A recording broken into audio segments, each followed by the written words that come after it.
If your job at a healthcare facility includes disinfecting against viruses, you know prevention is the best medicine. And maintaining healthy spaces starts with a healthy cleaning routine. Grainger's world-class supply chain helps ensure you have the quality products you need when you need them. From disinfectants and cleaning supplies to personal protective equipment, so you can help deliver a clean bill of health. Call 1-800-GRAINGER, click Grainger.com, or just stop by. Grainger, for the ones who get it done. This is Long Shots, VSiN's premier golf betting podcast. Here's Matt Brown, Wes Reynolds, and Kelley Bydlon. Hey, it is Long Shots, VSiN's golf betting podcast here on the VSiN Podcast Network. I am Matt Brown alongside Wes Reynolds and Kelley Bydlon, where we will take you through our thoughts and picks for the Valspar Championship over at Innisbrook Resort in Palm Harbor, Florida. But before we do that, a quick reminder, guys, everything we do absolutely free here on this podcast, so please go ahead, subscribe, rate, review. If you're watching us over on the YouTube, go ahead, hit that like button, and let us know in the comment section how you are going to be betting this tournament. Guys, we were, fortunate enough, I guess I should say, to come out somewhat minimally damaged here or on the right side of things from this past week at the Players, despite the fact that obviously none of us had Rory getting it done, so I missed out on every outright. Russell Henley, top 10. Michael Kim, top 20, top 10. Doug Kim, top 40. But I at least got through with the Tommy Fleetwood, top 20. Aaron Rai, top 30. Berger did get it done over Tom Kim, and then thank God we got to a playoff in which we were able to bet one of the best golfers in the world, if not arguably the best golfer in the world right now, given the state of what's going on with Scottie Scheffler, versus a guy who had never been in a playoff before in not just a sudden death format, but a three-hole aggregate in which those three holes started out with a par 5, and he's the best par 5 player in the world, and then one of the most nerve-wracking holes there is in hole number 17 there on. So, I mean, Wes, as I look back on this, not my style to bet the super short shots. Anyone that's been listening to us for the last few years knows that. So if Scotty gets home, if Rory gets home, pretty good chance I don't have him. So I'm going to have to either, break even off of the, matchups and head-to-heads and things like that and placement markets that I've got going on, or fortunate enough to get into a playoff like we saw with this one and just load up on Rory. Yeah, look, I thought Rory, if he hits his irons like he did last week, where I think he ended up 5th on approach, gained almost 8 shots over 4 rounds, then he's the best guy in the world. And we saw that last week. He also putted very well. So for me it was the placement markets that carried the day. I really had nobody in contention. Patrick Cantlay was on the periphery, and then he got to within 2 of the lead, and then bogeyed 2 straight, so he was out of it. But it was really the placement markets. I got to give a hat tip to our partner Kelley Bydlon here, because he was mentioning Siwoo Kim briefly on this Long Shots pod last week, and I thought, well, Siwoo Kim, when I'm doing my placement market stuff on Wednesday, well, Siwoo, good on Pete Dye. He's won here before. I'll play him for a top 40. I needed Birdie Eagle to get into the top 40 as he finished T38. That was the decider. That actually made me make a couple dollars last week, despite not having anybody in the mix. But yeah, Rory in the playoff makes a birdie on that par 5, and then JJ Spawn, you're one back of one of the best players in the world and one of the best players of the era, and he airmailed it on 17. He's like, that can't be that long, and it was, and it went right into the water, and J.J. Spawn was done in the playoffs. So best finish, I get. Well, he's won on the tour before, but it did put J.J. Spawn in the top 25 in the world, but obviously that's a very little solace when you can win the biggest event of your life. But Rory McIlroy, looking pretty promising. Maybe this is finally the year at the Masters where he breaks through. He's been trying to do it since 2015, win that career Grand Slam, and price got cut. I think I saw some 6-1 out there at some shops this morning. Kelley, hat tip to the $1,000 Uber ride to get his old woods and everything back down to him. He didn't like the new version of TaylorMade's woods and fairway driver and fairway woods, so he got them shipped from his house. $1,000 later, he goes out, and I think he'll be fine after winning the Players there with that $25 million prize pool. So good on that Uber driver with that. But you and I were texting during the day. I know you ended up being able to turn a profit in this thing just because of the playoff as well. And, it's a deal to me. I know 150 isn't for everybody's bankroll, Kelly, but like it wasn't sudden death. And the reason I was so adamant about Rory McIlroy, and anybody that follows me on Twitter saw, I said, hey, I respect JJ Spawn in his game. I'm betting Rory McIlroy, and I'm betting him very heavily in this playoff, is because it was a 3-hole aggregate, and then you had to look at the makeup of the 3 holes as well, right? You start out with a par 5. Rory McIlroy is one of the, if not the best par 5 players in the world, and so he comes out with an instant advantage. Then you go to the one of the most intimidating holes in all of professional golf with a guy who's never been in a playoff before.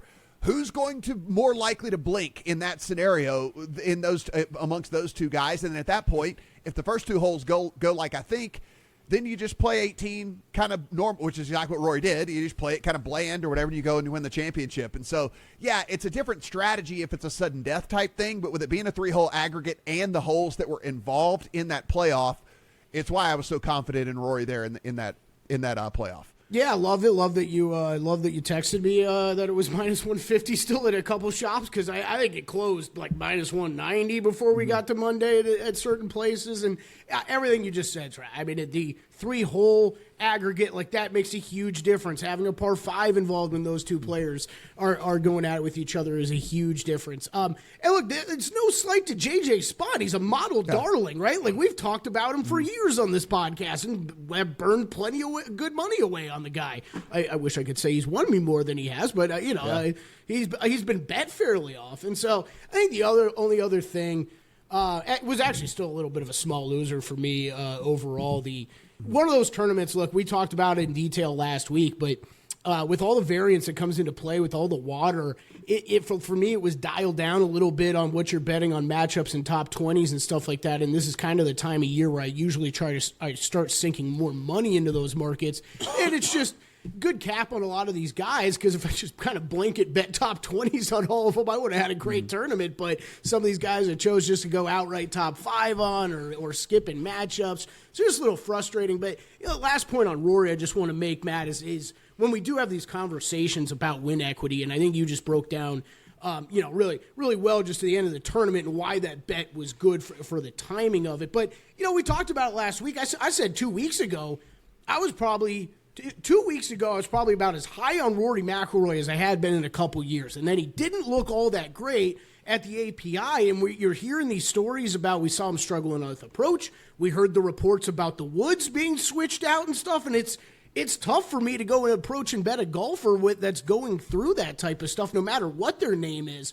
But end of the day, that's the name that comes at the top of the leaderboard, because he's the class player left in the field that has a chance to go out and win it. And for a bunch of guys that kind of, I felt like we've had a few of these weeks this year that, man, anybody want to go win this event? Like, I know the conditions are rough, but does anybody want to go win this? And the class player is always the guy who hangs around like Teddy KGB, right? Just hanging around and then comes out on top. And that was what Rory did.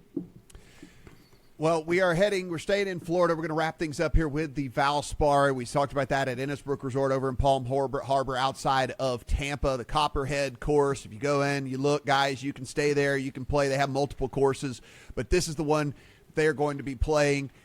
Wes, we got a par 71 that's still pretty long with an interesting makeup. Not near as much water this week, though, as we saw this past week, but still a course that is going to challenge these guys a ton. Yeah, absolutely. Innisbrook Resort and Golf Club, Copperhead Course, tree line, positional type of course right on the Pinellas Peninsula. It's about 22 miles north of downtown St. Pete, west of Tampa. Originally designed in 1974, redesigned by Wadsworth Golf in 2015. It's kind of atypical of the usual Florida courses, though. It's very much... It looks like more of a course that would be in like North Carolina or South Carolina rather than in the state of Florida. But tree line fairways, elevation changes, dog leg, sometimes even double dog leg holes. So 73.52, same length as TPC Sawgrass for the players last week, but a par 71. You got water, not on every hole, but on 6 of the 18 holes, 74 bunkers. 5 par 3s, which is unique for a par 71, 4 par 5s, and then 9 par 4s. Of course, the signature, I guess, stretch of closing holes. We have the Bear Trap at PGA National. This time it's the Snake Pit, 16 through 18. Yeah, yeah. Get the hissing sound for the Snake Pit. I believe on that statue where they welcome, it says, and it names the holes. It says, "Are the most difficult holes on the PGA Tour, play well," on the Snake Pit statue, but. The 16th, long par 4, narrow fairway, water on one side. Then you got a par 3, 17, 215. Most of the par 3s are actually longer than 200 yards here. So you got bunkers, trees on both sides, and then the par 4, 18th, really difficult sloping green. You're going to get some high bogeys here. So I believe I looked and I saw that no player ever that has won the Valspar has ever played the Snake Pit under par for the tournament. So you are going to make bogeys here. You just got to minimize them. Fairways and rough, rye overseed. The greens are Bermuda, but it's a POA overseed. So now you get to this time of year with the weather in Florida where you get some of the Bermuda kind of creep through a little bit. But these are really smooth greens. These are some of the smoother greens on the tour, about 6,000 square feet on average, 12 on the stemp, so relatively average speed. They made it a little bit more difficult a couple years ago because if you recall, when you look at some of the winning scores, like it used to be really difficult in the early 2010s, and then all of a sudden after COVID, Sam Burns won this back-to-back year at 17 under par, where you usually never saw winning scores that low. You saw them like 8 under, 10 under, 12 under. So then what they did is they moved the rough closer to the greens here and make you chip out of that thicker rough. And as a result, you saw Taylor Moore, I believe 2 years ago, win at 10 under. Peter Malnati won at 12 under. So this course has some bite, and it is a little bit difficult here. I think if you want to compare Harbor Town, Colonial, I think is a good comparison where they play the Charles Schwab, TPC Southwind in Memphis, Country Club of Jackson where they play the Sanderson Farms, a couple of the other TPC courses as well, but won't be a birdie fest here necessarily at Innisbrook Resort.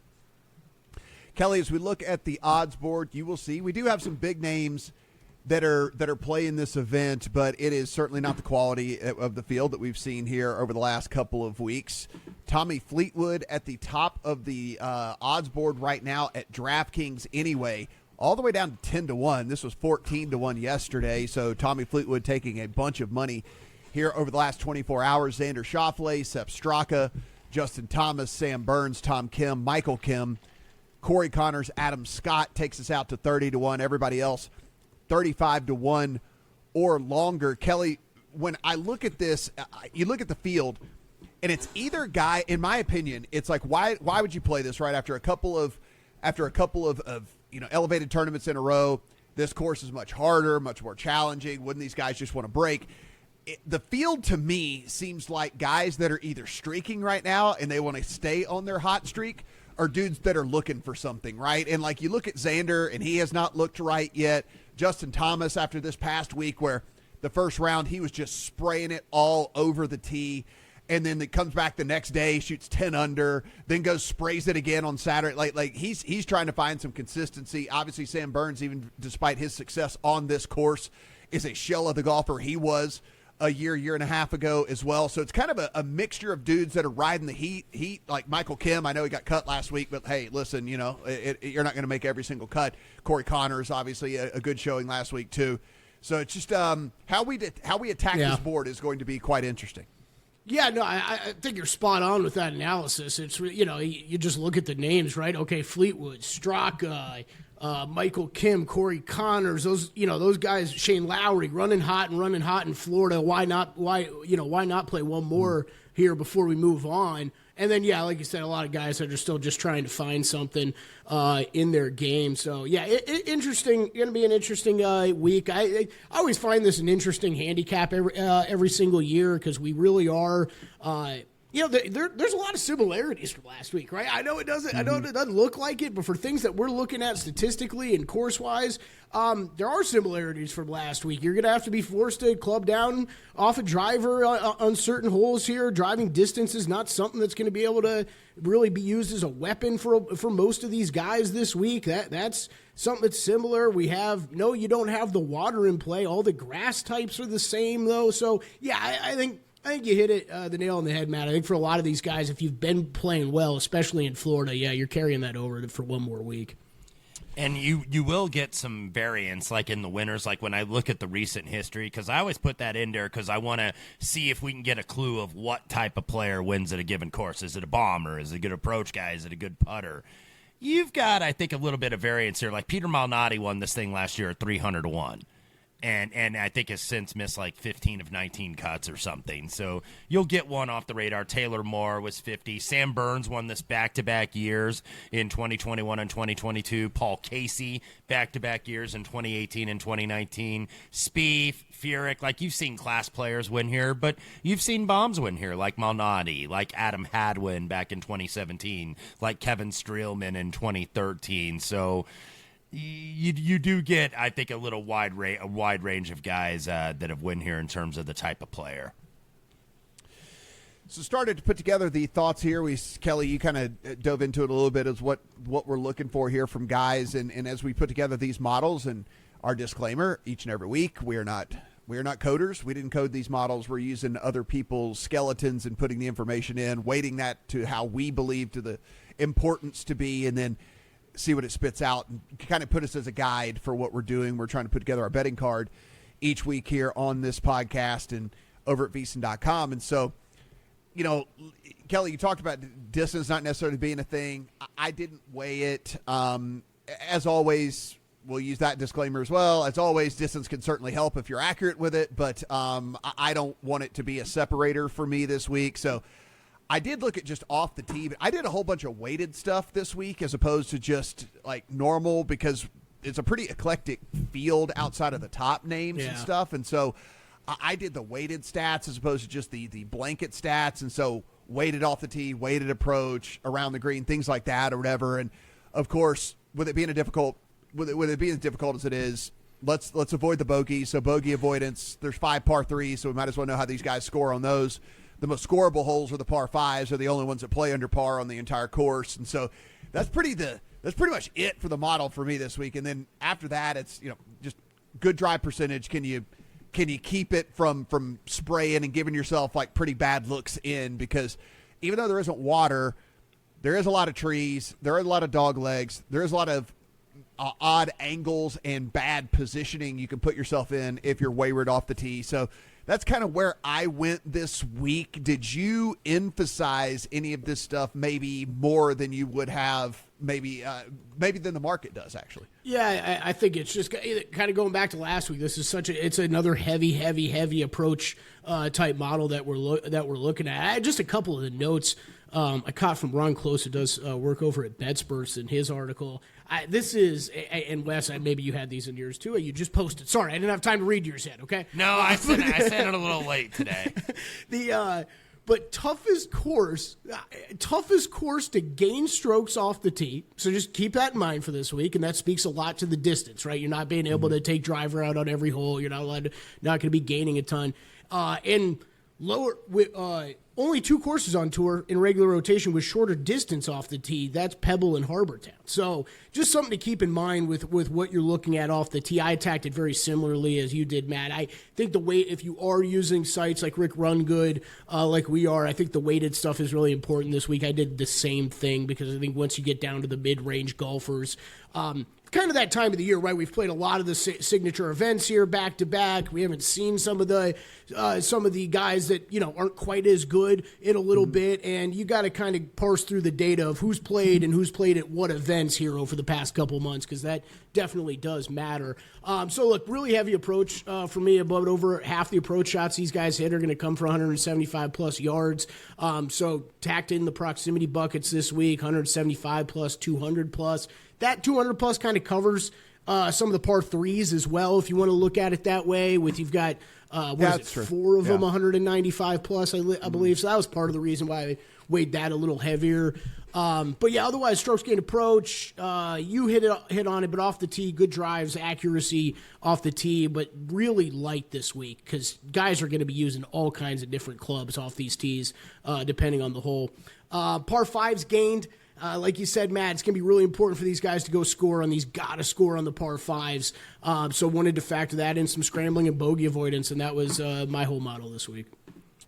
Wes, like we say, approach the kind of building block usually for that each and every week. But Did you do anything differently there, or is there anything that was more of an outlier as you were building your model? Not a ton differently. I think approach is really your good baseline here.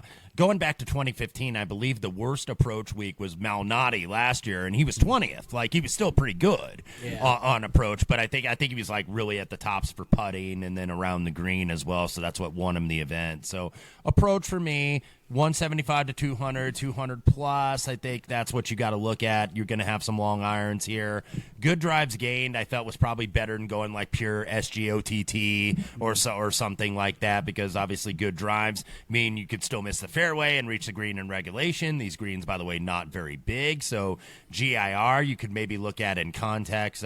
Bogey avoidance, this actually Copperhead features the lowest birdie or better percentage of any course on the PGA Tour. A lot of that, too, is because of the snake pit, where you're going to make like really big numbers potentially at the end of your round. But you're grinding out pars, trying to avoid the bogeys. And then with the thicker rough being moved around the green, the scrambling has actually gone down here. It's actually decreased to about 60%. I think it was like 2/3 as of a couple years ago. So I did look at a little bit of scrambling. You can also look at around the green. You're going to always see overlap, I think, between scrambling and strokes gained around the green.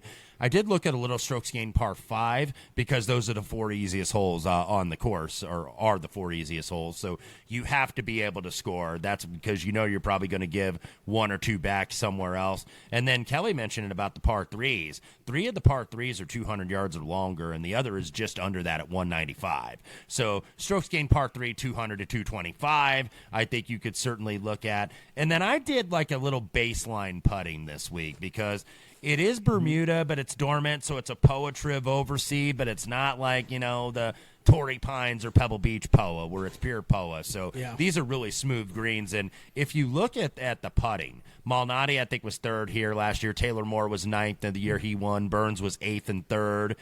The only real outlier was Casey, who was 43rd in 2019, but he was also number 1 tee to green. So I think you want to look at a little bit of putting this week, just for some context, and that's basically all I did. I am going to be interested whenever we get to everyone's card here, because I'm starting to look around at some numbers that are available on certain guys, and it has been on the move here. There was a bump today. I'm glad you pointed that out, because there was a bump today because of the weather. And I put that in the column. And look, the weather can change, obviously, but I was looking up at AccuWeather and a couple other different sites. The draw bias based on wind is going to favor the Thursday morning, Friday afternoon versus the Thursday afternoon and Friday morning. The early Thursday wind gusts are going to be at like 8, 10, 12, maybe up to 15 miles an hour. And that's all Thursday afternoon over 30 miles an hour. So that's why I did look at that. Maybe I played a little bit too much when we get to our cards, a little bit too much of the draw bias. I think I have 1 in the afternoon, and I just played that on the bump, because you did see some guys that all of a sudden, if you're looking, wherever you look, if you look at book by book, or if you look at like Odds Checker or something, you're going to see a lot of variance in some of these prices. And a lot of these afternoon guys certainly got bumped up, save for maybe a couple of the shorter price guys that are like top 3 to 5 on the odds board, but everybody else got bumped up. Yeah, this is. I think this is a really interesting conversation. I don't know. I think this is the first time this is Tuesday afternoon, Pacific time, that we are recording this, just so everybody is aware. Like Wes said, the most important thing Wes said there is weather changes at the beginning, so make sure you check back in on this. I don't know how you guys do this. I don't know if we've really ever had this conversation. This doesn't mean necessarily that at this time I'm eliminating anybody that's in that afternoon start time on Thursday from my card, but I haven't bet them yet. I'm just telling you, I haven't made any of those bets yet. And the morning ones, because this does happen, and it doesn't get talked about enough, the bets I've made so far are in the earlier wave, earlier tee times on Thursday. However, even those guys, I don't bet fully. I've bet at least something on them now, because I think numbers are going to get shorter. I've bet something on them now. I haven't staked them fully, though, of what I probably will have heading into the tournament, just because I want to see how this weather changes, if at all, over the next day and a half, 36 hours or so, before we got to lock bets in. So I don't know how you guys approach this. We haven't really had this conversation a ton. I know there can be I think it's something you have to factor into your handicapping when you're looking at golf and you're looking at wins like this on a Thursday, Friday. However, I think there's a lot of overreaction too when you start talking about possible draw biases here.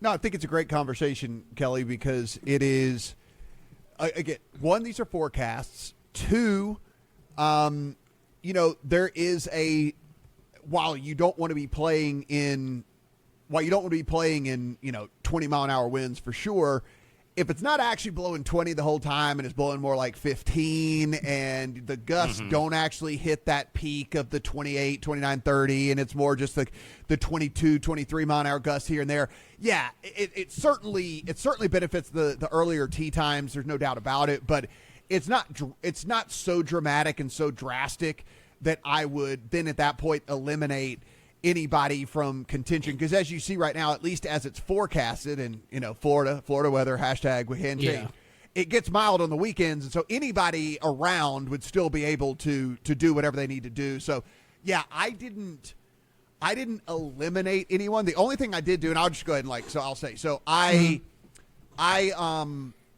I really want, so there's a matchup out there, Will Zalatoris and Sam Burns. And I think Sam Burns is a shell of the player right now than he was over the last year and a half. That said, Zalatoris has the afternoon wave and Sam Burns has the early wave, right? And so, like in a head-to-head like that, I'll just pass on it, even though I really like Zalatoris over Burns. But given that Burns, I think, is going to start with a decent little leg up in that, I did pass on that head-to-head just due to the weather. Playing the draw bias, I think, is probably better, too, if you're doing first-round leader. Now, if you're doing first-round leader market, you don't want a bunch of afternoon guys that you played to fire your bullets. You want them pretty much in the morning, but it doesn't mean that a guy that's in the afternoon, that's in the poor end of the draw, maybe he's a few back going into the weekend. Doesn't mean that player can't make up ground necessarily once the conditions get good for everybody. Yeah, the other, just to add on to that, Wes, the other thing, if you're just going to target first-round leader, guess what? You can put those bets in 3 minutes before these guys tee off, and you've got a much better idea of what that weather looks like for that round as they're trying to figure out what the whole 4 days are going to look at. So I think it's interesting. I think just to add on to what you were saying, Matt, as far as bets, like there's one other outright that I bet that it's on the move. It's an afternoon guy. I'll just say it is Shane Lowry, but he's getting bet down, and there's still a 35-1 out there. Okay, I want to get that in, though, because I'm going to get that in because I don't want to be betting it at 20-1, and all of a sudden maybe this stuff clears up. Or I mean, if you guys watched, anybody who's listening, if you guys watched that tournament last week too, guess what? These guys are damn good at being like, all right, there's a gust. Hold up. Okay, it's died down. Let's hit our shot. Boom, let's go. I mean, this is so kind of what you were saying, Matt. I know I've got the weather up right now, but is there a huge difference between, 18 miles an hour at 11 a.m. and 20 miles an hour at 1 p.m. With what these guys can do? No, I don't know, but it is something for you to be aware of. A good point, too, is probably you're going to get a little more variance in the odds because – obviously, there's a big college basketball event that's going to start actually later this evening if you get it on Tuesday. So there's an NCAA tournament. So sometimes you get guys, it's kind of like when we get to the fall events for golf.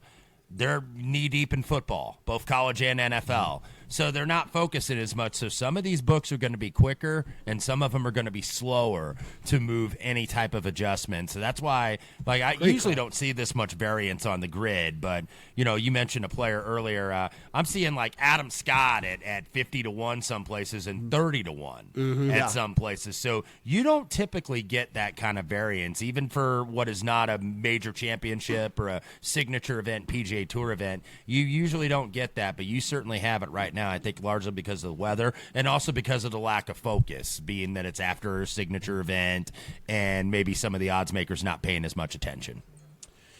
So, guys, I threw in the stuff in my model this week, and I did, like I said, a lot of this was weighted in mine, and then I did a 30-round and a 20-round.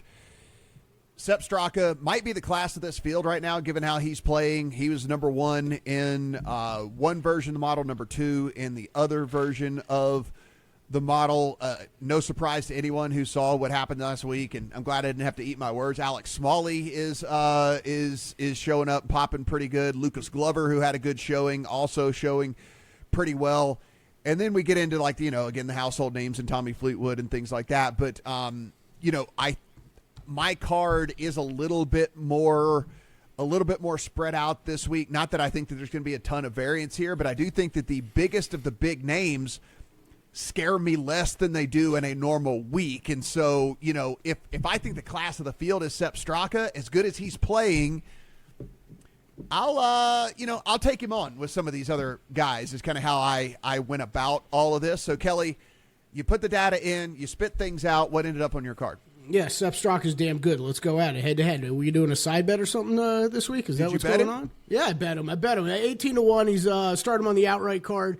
I bet him at 18. Okay. Look, I get it. The prices are getting short. It's what did we just pull up Tommy Fleetwood at 10-1? How many times has he won in America again, guys? Yeah, exactly. I was going to say that because he was number one. Yeah, he was number one on my model this week. But it's like I'm not going to bet him at 10-1. I saw him at 10-1 at Caesars. Like, no, thank you. If he beats me, well done, Tommy lad. Congratulations. It's tough because of everything you just said, right, Matt? It's some of these guys that have rated out highly for us for weeks, and we've bet them, but you bet them at longer prices, but. You do have to make the adjustment in your mind, right? Hey, this field isn't as strong. So, look, I got an 18 on Straka. I think he's mainly like 14, 15 in that range. I don't know. 18 was good enough for me. I did buy in on him. I played him heavier, though. Top 10, top 20. Top 20 even money out there at MGM, 2-1 in the top 10 market. Played him all the way down there. I mean, he's just... Again, very similar to last week, a lot of what you're looking for here. 17th in good drives, 10th on approach, good in those proximity ranges we're looking at, 10th in par 5 scoring, the results this season. One win and what are we talking about? 5 top 20s in the last 7 tournaments for him. It's pretty damn good. He's only played here twice, miscut. So a little bit of concern there. I don't think this is one that I need a ton of course history at, but, you always like these guys who have seen it once or twice, especially with all the dog legs you were talking about and stuff, Wes. I think it's important to get a feel for this stuff a little bit more. At least haven't played once or twice. So Straka 18-1, and then Shane Lowry was the other outright I mentioned. Those are my only 2 outrights. I played Lowry at 35-1. Feels the same as what was it? The Cognizant we were having this same conversation. Like given the field, I don't really understand why he's that long. At a couple of the books. I mean, a lot of the other books, like you're saying, Wes, I've seen him at 18-1 and 20-1, so shop around if you're looking to get in on these guys. But I played Lowry and Straka in the outrights. Those are my only 2 outrights. I have a lot of finishing positions and tournament matchups. I don't know if you want me to roll through those now, Matt. Well, we can swing back around to those. Wes, as you were building your outright card, what does that look like? Yeah, and what Kelley said about Lowry modeled high, did not play him this week. He is up to 35-1, by the way, at DraftKings as we record. So that's a big bump because I think he's in the afternoon. I mentioned Fleetwood, my number one in the model. Justin Thomas not too far behind. I just thought they were a little short. So we're going to start the card with 2 Kims for the price of 1 this week. Tom and Michael. Tom Kim, 33-1 at BetMGM. I think he's in the high 20s or around 30 at some places. First time playing here. I usually don't like first timers. He was T42 last week at the Players, but he did lead the field for approach. He gained almost 10 shots with the irons. And the putter, he lost 5 on the green, so that's why he didn't really finish up there. In the early draw, he's paired with Malnati and Burns, 2 of the last 3 champions here at the Valspar. This is positional driving. And I think that's the best for Tom Kim off the tee. He's not really a bomber, but some of these positional courses, I think he knows how to attack. So Tom Kim, 33-1. Michael, who I got this morning at 40, I think he's still at 35 out there. If you look at the run of form, second at the Waste Management, T2, T13 at the Genesis, T13 in Mexico, T6 at the Cognizant. So it's like, okay, maybe the Players is where you want to back him. Well, he missed the cut by 1 stroke. He just was 1 off the number. But so I'm going to buy him on the dip here. He is striking the ball beautifully. He's really in probably the best form of his career. He's a one-time winner on the tour years ago at the John Deere Classic. But I'm going to buy, maybe zig when you're supposed to zag here, because a lot of people liked him last week and he didn't show. And look, there's nothing to be said for that. You're going to miss cuts at the players, and the wind was all messed up, and that'll really be evident by the next player I have on my card. The wind's kind of got him, these guys, sometimes. So Michael Kim. And Wes, it's like it wasn't even a bad tournament, right? It's one bad round. He had a bad round, and he ended up around the cut line. He was 75 in the first round. Then he shot a good 69 on Friday. Some of these guys last week did get the bad end of the draw, and I think Michael Kim was probably one of them. And a guy that is going to be in the tougher end of the draw this week, but I said I was going to play him, and man, what a whirlwind this guy was last week. Will Zalatoris got bumped up to 45-1, and I just played the number because he's as low as 28. That kind of was like his opener, 28 or 30. And then because he's in the tough end of the draw, if you recall, if you were watching the weekend last week in between some college basketball conference tournaments, he was tied for the lead with 5 holes left to play on Saturday. And then you started getting 30-mile-an-hour gust winds, and he took a quad on 14, double bogey on 15, parred 16, double 17, and then bogeyed 18. So he was 11 under par, tied for the lead, finishes at 2 under, ends up finishing tied for 30th.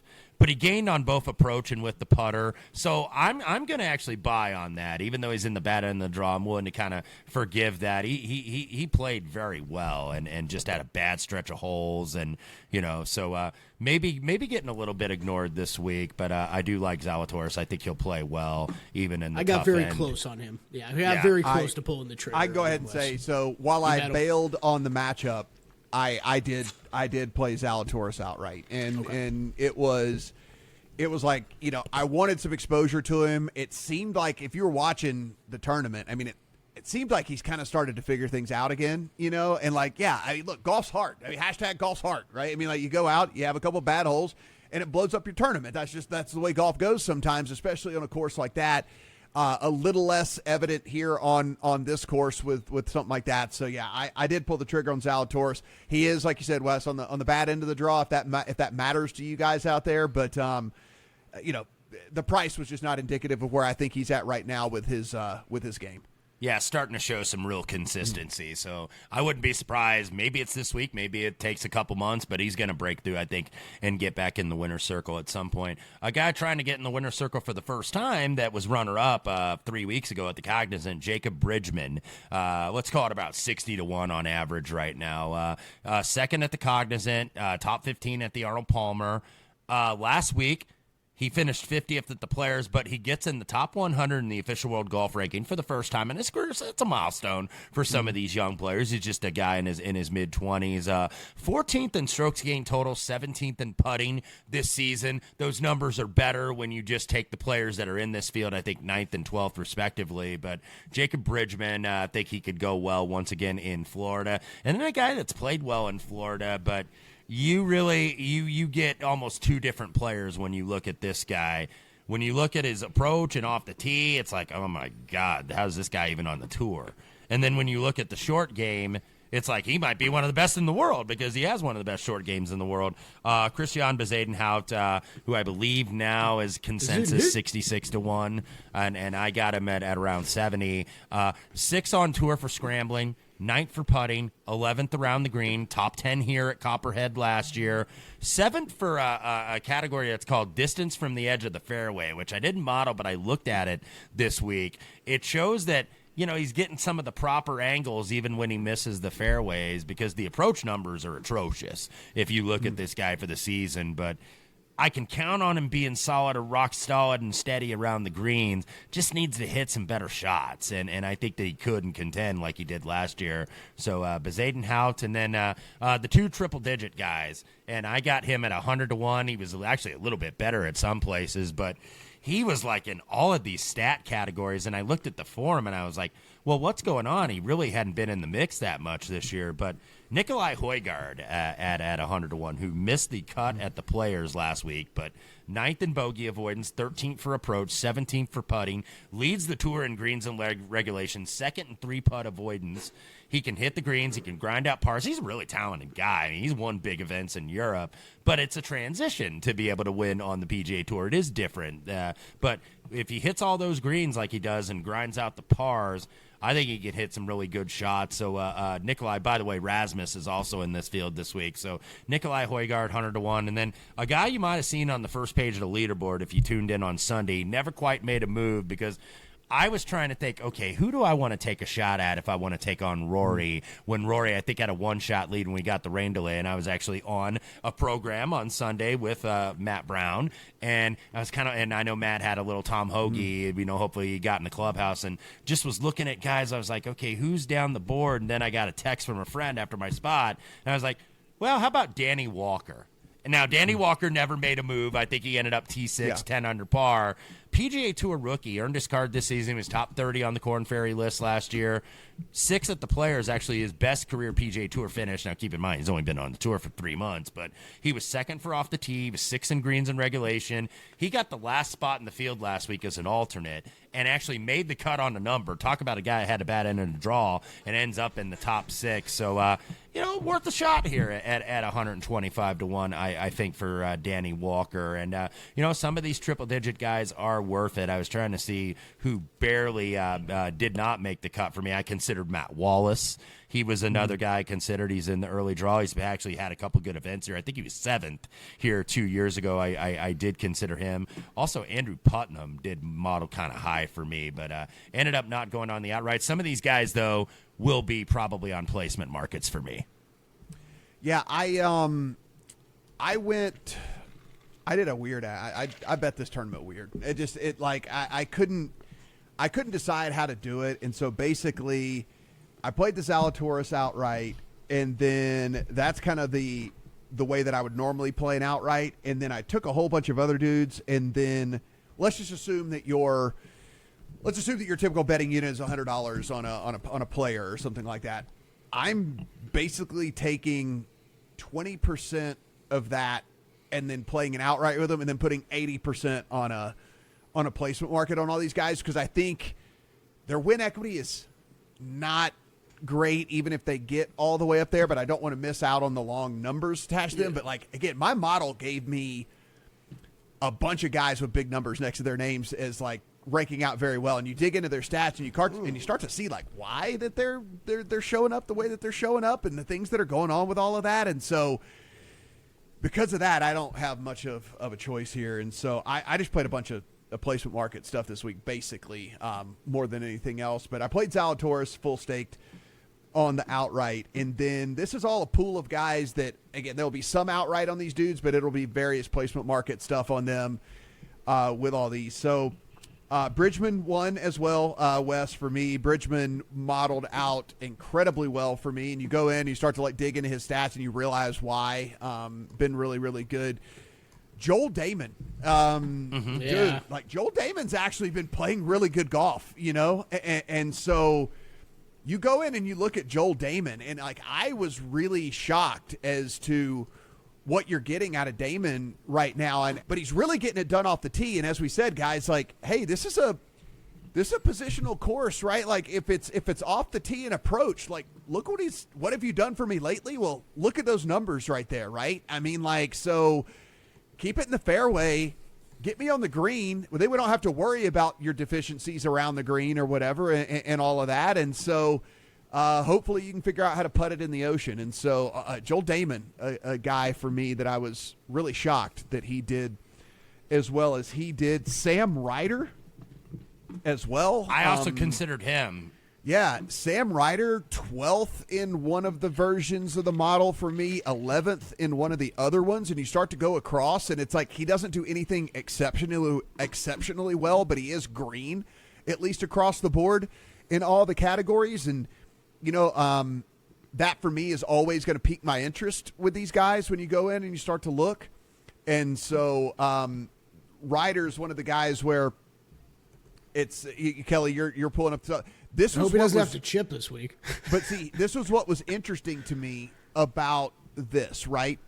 So despite his off-the-tee struggles, he has figured out how to grind and scrape his way to not getting cut, and also still kind of climbing the leaderboard here and there. Obviously, the putter has been saving him in a couple of these tournaments, but again, we're not emphasizing the driver here in this tournament, and so let's see. Look at the farmers. Like, you got to be long at the farmers, right? Like, you got to be long at Waste Management. Like, these are deals where we're not getting that out of this guy here. So I'm gonna trust the model here on this one. I didn't hate the stat profile, so Sam Ryder as well. Wes, you had a gut play, I think, either last week or the week before. The model, if I go a little further back, obviously stuff that we're dealing with that has to be drawn from way back, and then you see a little bit of success this week. But I'm going to play Bud Cauley as well. Bud Cauley is green across the board. Now, these are being drawn, obviously, from a bit back because he's been dealing with injury and stuff and all that. But weaker field, maybe riding a little bit of that big momentum heading into this thing. He is on the bad end of the draw, but if he can kind of weather the storm figuratively and literally, maybe we can get a decent little spike performance. But again, this is less about the outright than it is about the finishing position market here with Bud Cauley. But, I mean, not a lot to hate right there, right? I mean, like, you start to see, like, okay, you got cut in Puerto Rico. Do we really care about that? But you make the cut at the Cognizant, you make the cut at the Phoenix, you make the cut over at the Sony. I mean, like, you're doing some stuff, and this is a guy that's still been working his way back and it's culminated here in a T6 at the Players. Maybe we can ride that momentum here into this tournament. So Bud Cauley, how do you miss the cut in Puerto Rico and go T6 at the Players? Come on, man. Come on, Bud. Get it together, Bud. Terrible golf name, Bud by the way. Bud might have liked the margaritas too much down there. So, like, who knows? Like, Bud had a good time. Yeah, Bud sounds like a good time. Bud went on vacation down in Puerto Rico. All right, he came back to work at the Players. That's the way to do it. If you're going to pick one or the other to go on vacation, go on vacation in Puerto Rico. Don't go on vacation at the one that has a $25 million prize pool. And then Great finally, call, Matt, because God knows I would be a disaster at these places. Like Hawaii, the beginning of the year, oh, God, I'd be miscut every time. I'm going to spend more time on the beach. Yeah. Oh, I skipped Michael Kim. Michael Kim, that's a top 10, though, not a top 20. That's a top 10 on Michael Kim because I'm jumping right back on the horse. Yeah, we are. We all are. Let's go. I'm not fading him. I mean, he's sixth in one model. He's fourth in the other. I mean, the guy's just been a model of consistency. I'm not expecting him to make every single cut. Like, it's not like he's an elite golfer, but yeah, we're gonna lose money at some point. But it was one bad round last week again. Yeah. One bad round. Yeah, like he's not super elite, but he's good enough to grind out these top 20s and top 10s and stuff. And I think in a field like this, maybe a top 10. So I'm going to play kind of the higher end of the tails for him, and then Wes can probably speak to this fella better than me, but I always dig into the model and see guys that the reason that they're not ranking highly is just because they don't have enough data. And so there's always guys that are going to be buried that you're just never going to be able to fully get a grasp of what they've got going on. And one thing that I started to dig in, and Rasmus Neergaard Peterson. Yeah. Mm-hmm. A 25-year-old who has had a pretty decent amount of success over on the European side of things. He did go down to Puerto Rico and finish second there in that one, gaining 13.5 total strokes. We don't have full strokes gain data from that tournament, but you start to look at these stat profiles on this guy, Wes, and like he does a lot of stuff really well. And so why don't we spike here in this tournament with old Rasmus? So throwing in a ticket on him as well, and again, a lot of placement market equity on him. He's a young Dane, and there's a lot of good young Danes in the game now. Of course, the two Højgaards, but played at Oklahoma State. Actually got, we talk about with the Corn Ferry Tour, if you win 3 times, you get what's called the Battlefield promotion. Mm-hmm. Well, he got that on the Challenge Tour last year, and got to be on the DP World Tour. I believe he's already got a couple runner-ups. He's got some amateur pedigree. He's played on a lot of those European teams, the Arnold Palmer Cup, and were these amateurs, the boys team championship. So this is a guy, he hadn't won yet on the big tour, but you feel like it's kind of only a matter of time. Guy's got a lot of talent and played at a good program in Oklahoma State, so I could definitely see him going well here. So a lot of green on there, Kelly. Yeah, see, you like that screen. Yep, you're getting a lot of these Europeans a lot of over green here. On that screen. These Europeans that gotten as top 10 rankings on there that weren't otherwise eligible. They get into some events. They don't get the full status, so they've got to take advantage, and maybe Neergaard Peterson's going to do just that this week. Not good enough for a headshot yet, though. At least from Rick Gaiman. Not good enough for that. Oh, one thing I do want to jump in and mention on Michael Kim, who Matt and I are both playing in some regard this week. Michael Kim right now is like 54th in the world in the official world golf ranking. And the reason why that is kind of relevant is because I believe if he gets in the top 50, if he doesn't have it already, I'm trying to check his eligibility, he gets into the Masters. So he's got a couple weeks before he does that. So you've got to be in that top 50 if you haven't won, if you don't have eligibility otherwise, by April 1st, I believe. So I was looking on the list. I was looking on my Masters eligibility list. He is not in yet. But if he gets another really good finish, like he's contending for a win like he did a few weeks ago, he's going to get in the Masters. So you got to get in that top 50, and he is just right outside. So a little bit of extra motivation never hurts. Yeah, Kelly, what about that placement market stuff for you? Yeah, a great call there, Wes, because that is he ain't. I mean, we were talking at the beginning. Hey, some of these guys aren't going to stop because they're hot. He's hot, but he needs to keep picking up. And he's going to be playing every single week too. So he's going to be playing in Houston and San Antonio, trying to get that Masters invite. Yeah, make it 3 for 3 on Michael Kim. I'm right back on him too. Top 10, top 20 for Kim. For me this week as well. It's kind of funny you bet them both, Wes, because I actually ended up with Michael Kim in a matchup over Tom Kim. So Tom Kim got to prove it to me a little bit more where his game's at. But I hear you. This course designed well for his game. The approach stats last week did look great for Tom. So we'll see if he can keep it up. Okay, so. I did bet Fleetwood. I bet him top 10, top 20, though. I scaled down to there. Played it's plus 140 on the top 10. I laid minus 140 on 40 on the top 20. I'm okay with that with this week with this field. Like we said, there's not a lot of class players in this field at the top that I'm really worried about. Fleetwood has been incredibly consistent with the iron play. He's the best player that can't win. Like he's just the best player that can't win. He's the most consistent best player that cannot win. It's America and Canada, because that sucked last year. Yeah, he just can't win. The guy can't. It's fine. Yeah. Top 10, and then hey, I am so. This is a big moment on the pod, at least for me. I'm finally on the same page with Wes Reynolds on a Højgaard brother. So Nikolai. I played a top 10 on him, Wes, so might have to add to the outright. I'm not missing out on the Højgaard party. I couldn't even believe we got the same Højgaard. So great. Same sort of thing. I was doing the same thing, and if you use a lot of the websites we do, I forget which one you brought up, but it's a great point of just kind of scrolling down and being like, all right, like, so maybe not a lot of tournaments that this is getting added up to, but man, these are some good numbers. And yeah, Nikolai was one of the guys that jumped out to me, Wes. So I'm in on a top 10, and I think I'm going to go out and outright, so you're not partying without me at the end of the week. So top 10s on Fleetwood, Straka, Højgaard. Again, Straka I did bet an outright on. Then top 20s, Fleetwood, Straka, and Michael Kim. And Michael Kim in the top 10, too. I missed him. And then tournament matchups for me so far, Michael Kim over Tom Kim. Smalley, who just won't go away. I don't know that this is the perfect course for him, but, man, he has been consistent as hell this year. I laid minus 120 over in a matchup over Victor Hovland. Hovland looks lost right now. That was a I will bet that too. That is at Circa. That is at Circa, my friend. And then another one. I will play Smalley over Hovland all day long. Yeah, another one that jumped out to me you might be interested in, Matt, because I believe we brought this name up last week. He kind of was popping in all our models, and yeah, he's kind of top 15 again. Not in love with him enough to go bet a top 20 or top 10 or an outright, that's for sure. But Grayson Sigg, plus money over Matt Kuchar?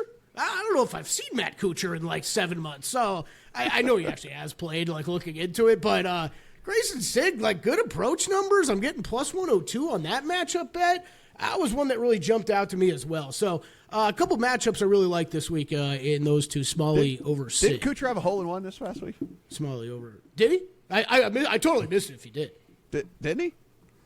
Who had the hole-in-one? Wes is the tiebreaker here. I know what you're talking about. I'm trying to remember. God, I'm trying to remember. We know our guy Toasty had it in the practice round. Yeah. I saw that one. It was a damn practice round. Yeah, it's got to be on Google somewhere. I see these two actively working on it. So yeah, because I'm trying to remember. Sorry, Cooch, if I sold you short, I think I even saw the shot, and I can't remember for the life of me. Keegan Bradley. It was your boy Keegan Bradley. Keegan. That's who it was. How dare you? Yeah. How dare you? My God. Okay. Who I am shocked is not playing here this week. on this podcast, Matt Brown just confused Keegan Bradley with Matt Kuchar? I was thinking of old guys. I was thinking of old dudes that still play golf, whatever. Old dudes, there's like a 20-year difference there. It's maybe not that much. Sorry, Matt Kuchar. I will say one other matchup that did at least pique my interest that is being offered in faraway lands, and I don't know if it will pop at any of the books over here. If they do, that would be interesting. Is they're posting Smalley versus Clanton. And again, I like Luke Clanton's game. I think he's going to win a bunch of tournaments later on in life. But Smalley's on this uber heater right now, and I would play that again. But that's in faraway places. It has not been posted stateside yet. But sometimes they're late to the party on some of these matchups. We don't get them until a little bit later. So we'll see how that pans out. I'm surprised. Other guys who wrote down. I did want to bring this up because these are guys that I'm still considering bets on. I'm a little surprised Matt didn't go back to Justin Thomas this week, but maybe he's just sick of him. I think you're getting 20-1 plus on JT. Just the guy he's been over his career with this field. I'm okay anybody out there looking at JT bets this week. I didn't do it. I don't think I'm going to get there, but I understand. Go ahead. I am looking on my screen right now, and at the South Point right here in Vegas, and also some faraway places. Justin Thomas is as high as plus 140. I'm assuming this is accurate against Tommy Fleetwood. Wow. Interesting. If that tickles your, and I think plus 135 at station casinos. Yeah, whereas I'm not going Tommy up is against minus Fleetwood, 165. And then did you say you bet Glover? Yeah, I know, but I looked at that price. I was like, what's that? Did you say you bet Glover? Lucas Glover? No, I was saying he was top 5 in every model, everything. Glover ranked out super, super, super well. Yeah, I'll tell you why I didn't go back to JT. I got to see some sort of consistency from JT. He's good one tournament off the tee. He's terrible the next. He's good here. He's terrible the next. All these different things going on. Then the putter completely fails him. Then he can putt again. He can do whatever. I like it better when one part of someone's game is faulting them, and it's okay, I know they can concentrate on that and try to get better at that. I don't like when it's all these different things here and there that are all disjointed, and then I don't really know what the dude's working on or what he's thinking or whatever. So I don't know. I need to see. If I miss out at 20, then whatever. So be it, I guess. Yeah, one of the other guys that this is probably the one guy that I'm close to. Look, he's all these names that I'm listing are in the afternoon tee times, so I'm kind of waiting to see what this weather does too. I didn't love any of them enough, obviously, to run and make a bet anyways. Jake Knapp, though, is another one. Just look at what he's done with approach numbers recently. It's pretty hard to ignore, and I know we're taking driver out of his hands a lot on a lot of these holes. I don't know that I care that much, though. It's just what he's done with his irons recently has been so damn good, and he's pretty long, and again, in a field that's not all that strong. So he's one I might get to the window with Jake here before Knapp plus 135 in a matchup against Victor Hovland. I am seeing at BetMGM. Okay, thank you, Wes. That might have been a draw bias move, I think, because I think Victor's in the morning. But, Victor Hovland is chalking a matchup really against anybody. Right. Now. I know. Now. Although maybe he'll surprise and play okay this week. I'm not going to wait on it anymore because I know the guy's got the talent, but he doesn't have it in the brain right now. And until he figures that out, I can't play him. Mm-hmm. Yeah, I think the only guy that if he wins this tournament that I'll be upset with will be Rico Hoey. He modeled extremely well for me. And you go down, but then you see this is almost ridiculous. So you go back to January, lost 7 strokes putting at the Amex, 4.6 at the Waste Management, 3.5 in Mexico, 6.9 at the Cognizant, and then last week 7.1 at the Players. We joke about some guys that are team no putt and can't putt. That is the worst putting profile over the stretch of that I've ever seen. He lost 7 strokes 3 different times in the last couple months putting. This is unbelievable. It's crazy. Is he putting wrong-handed? Do we know? Like, is he actually should he be putting with the other hand or something? Like, I don't stop using your 9-iron. Yeah, Victor. like what Come do you on, do? Yes, you are allowed to use a putter. Like it's you don't have to use the little rubber one that you get at the putt-putt place. Like you can actually get a good one, dude. This is like God, unreal. it's so gross. It's so gross. I mean, the only thing to be scared of is just like the approach numbers are still pretty good, but Yeah. It's pretty so wacky. much red. Oh. All right, guys. Well, as we said, everything we do absolutely free. We do appreciate the support here of the podcast. So all you got to do is hit the subscribe button. That's all we ask. That's it. That's all we ask of you is hit the subscribe button. We do appreciate that. And of course, if you're on the YouTube side of things, hello, this is how we look. And you hit the subscribe button there as well. And then give us a like, and then let us know in the comment section how you are going to be attacking this tournament. You can go to VSiN.com right now. It is Sharp Week. It's a playoff Shark Week, if you're wondering. Like if you've been listening to us say it all, is it Sharp Week, Shark Week? And so that's a playoff of that. I got to thinking about that. Like if people are just listening to us on the audio side of things, and they're not seeing the graphics, like on that's television, a good like, point. they probably have no idea what we're talking about. So it's a playoff Shark Week. There's graphics on the video side of things. You'll get it if you go over there. They're graphics that make more sense. You're right. Yeah. It might be a little bit more difficult. Yeah. So $9.99 for the first 30 days. Probably no better time because you're going to get our betting guide for the tournament as well as all the picks for the tournament to go along, of course, with all the stuff that we're putting out for golf and everything as well. So take advantage of that. $9.99 over at the site right now. For Kelley, for Wes, I am Matt. Good luck on all your Valspar bets.